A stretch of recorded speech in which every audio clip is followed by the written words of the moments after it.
Bureau report Bhavnagar Dinesh Kumar પી બાબરિયા ઘેટી। નમસ્કાર દર્શક મિત્રો, આપ જોઈ રહ્યા છો IHRPC ન્યૂઝ। હું છું સોલંકી દર્શના। ભરૂચ અંકલેશ્વર માર્ગ પર દુર્ઘટના, 25 વર્ષના યુવાનનો કરુણ અંત। ભરૂચ અંકલેશ્વર તાલુકાના માંડવા રોડ પર ગઈકાલે રાત્રે ભયાનક અકસ્માત સર્જાયો હતો। એક ટેન્કરે બાઇક સવાર 25 વર્ષના યુવાનને પાછળથી જોરદાર ટક્કર મારી હતી, જેના કારણે ઘટના સ્થળે જ યુવાનનું મોત નીપજ્યું હતું। માહિતી મુજબ યુવાન પોતાના ઘરે પાછો ફરી રહ્યો હતો, તે દરમિયાન ઝડપે દોડતા ટેન્કરે તેને અડફેટ લેતા અકસ્માત બન્યો। આ ઘટનાની સમગ્ર વિસ્તારમાં શોક અને દહેશતનો માહોલ છવાઈ ગયો હતો। સ્થાનિક લોકોએ જણાવ્યું કે માંડવા રોડ પર ભારે વાહનોની અવરજવર વધતા અકસ્માતોની શક્યતાઓ વધી રહી છે। લોકોમાં ડરનું વાતાવરણ ઊભું થઈ ગયું છે અને રોડ પર ચાલવું હવે જોખમી બની ગયું છે।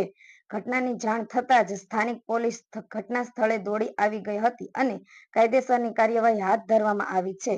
મૃતકના પરિવારમાં શોકનો માહોલ, લાગણીઓ છવાઈ ગઈ છે। રિપોર્ટર વિરલ પટેલ, અંકલેશ્વર।